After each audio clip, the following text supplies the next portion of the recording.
Hi hello नमस्कार, मैं चिन्मय उदगीरकर। तो चलिए डुबकी लगाते हैं नर्मदा मैया में रवि भैया के साथ और जानते हैं नर्मदा मैया के कुछ किस्से। अगर नर्मदा मैया को समझना है तो मैया के बालकों को समझना बहुत ज़रूरी है। और मैया के बालक तो यही है, हमारे साधु संत। बड़े बड़े संतों ने नर्मदा मैया के तट पे अपनी उपासनाएं की है, अपना तप किया है और वो सिद्ध हो चुके हैं।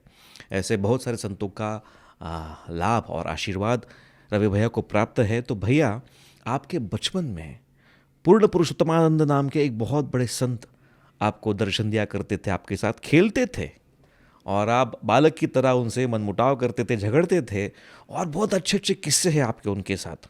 इतना बड़ा संत लेकिन आपको बहुत प्यार करता था, आपको बच्चे की तरह बहुत चाहता था। तो वो क्या किस्से है रवि भैया? पूर्ण पुरुषोत्तमाचार्य जी के आपने जो किस्से मुझसे हम सुनना चाहते हैं। सुनना चाहते हो, जी तो मेरा उस समय बचपन बचपन था जी और इतने बड़े संत है जी। उसका अभी भी मुझे ज्ञात नहीं और उस टाइम में भी नहीं था। नहीं। और मैं जब 9-10 साल का था जी उस समय उनकी आयु, भक्तराज महाराज जी का जो चरित्र लिखा है उसमें 175 वर्ष की आयु बताई है। 175 वर्ष? 175 वर्ष की आयु वो चरित्र के अंदर बताई है। और वो उनकी देह यष्टि भी इतनी थी कि वो चल नहीं सकते थे, आवाज़ बहुत पहाड़ी था उनका। वो मोरटक्का आश्रम में, भक्तराज जी के आश्रम में जी मोरटक्का जी 1 महीने के लिए आए थे। जी। और मैं, मेरी माताजी, हमारे 2 भाई मोरटक्का आश्रम में रहते थे। उनकी सेवा करते थे आप? उनकी सेवा हमारी माताजी करती थी। जी सुबह सुबह उठ के गर्म पानी वगैरह करना, ये सब सेवा करती थी। लेकिन कुछ कारणवश वो माताजी को बाहर भेज देते थे। और अच्छा। माताजी गुस्सा होकर बाहर आ जाती थी, फिर ज़ोर से आवाज़ देते थे, हाँ। रवि। तो मैं बहुत दूर सोया रहता था। अच्छा, उनसे छत पे आप सोते थे? मेरे छत पे सोता था, बहुत दूर सोया रहता था। लेकिन उनका आवाज़ इतना पहाड़ी था कि आदमी गहरी नींद से भी उठ जाता था। मैं ऐसे ही आंखें मीचते हुए जाता था, बोलो बाबा क्या करना? बोले वो सुशीला चले गई, अभी तू काम कर। बोले सुशीला ने, हमारी माँ को सुशीला कहते थे। सुशीला चले गई रूठ के, तू काम कर। बोले उन्होंने कहा क्या करना है? तो बोले मुझे आज सब्जी बना दे। तो वो आलू की सब्जी, उसमें पालक जीरा वगैरह डाल के, वो सब्जी का टेस्ट आज भी मुझे बनाते भी आती है। क्या बात है। और मालूम भी है कि वो कैसे खाते थे, असली घी में खाते थे। क्या बात है। फिर ऐसे करते करते दोपहर के समय उनको मखाने खाने का भी ये था। मखाना खाते थे। लेकिन मखाना कैसा खाते थे कि उसके पहले 2 टुकड़े करने के, अच्छा। असली घी में उसमें जीरा डाल के, काली मिर्ची, काला नमक, इसकी बघार देना। अच्छा। और फिर उनको 1 कटोरी मखाना मैं देता था। जी जी चल नहीं सकते थे वो बैठ के उसी जगह पे। जी।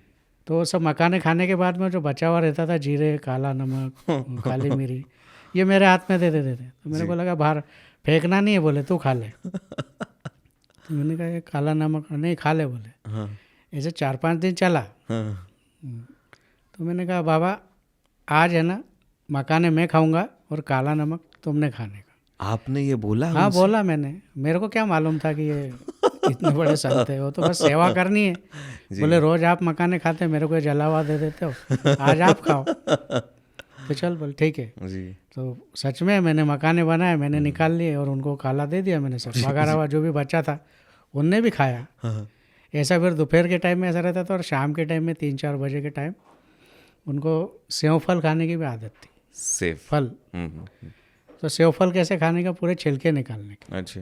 छिलके निकालने के बाद में उनको बारीक बारीक टुकड़े करके देने का। जी। और वो उसमें थोड़ा सा काला नमक लगा तो डाल के देने का।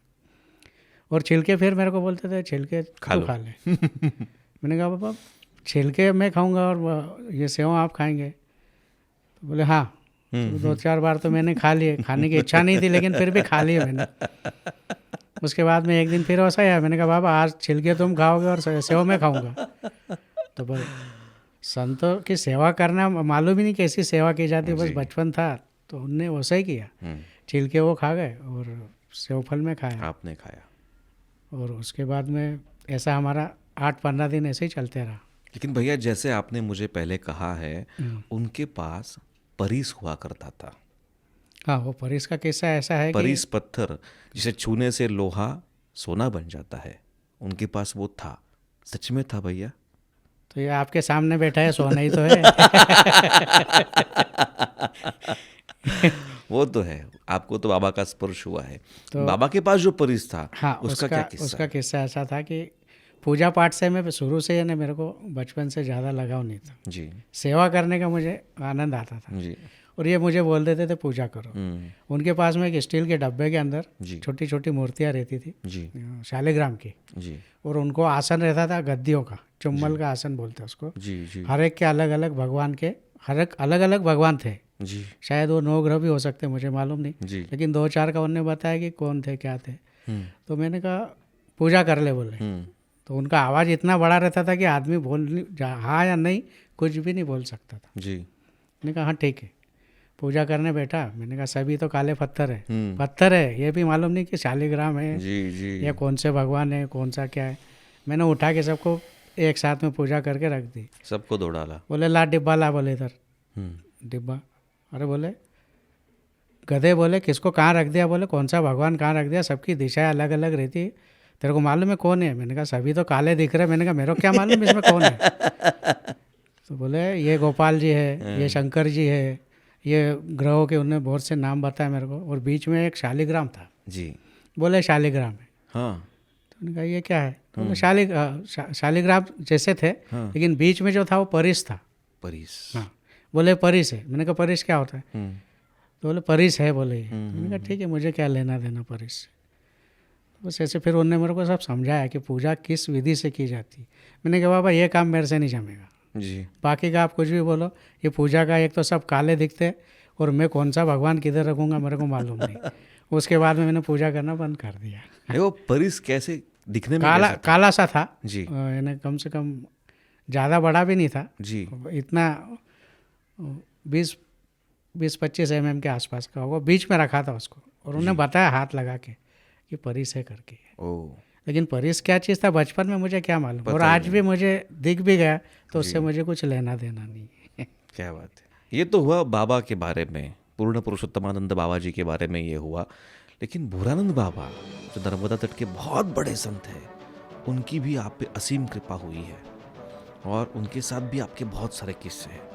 और वो ऐसे संत हैं जिन्होंने बहुत बड़े बड़े चमत्कार किए थे, लेकिन आपको बोला था कि रवि ये चमत्कार मेरे जाने के बाद ही लोगों के सामने प्रकट करो। तो भूरानंद बाबा के बारे में हमें जानकारी चाहिए दादा।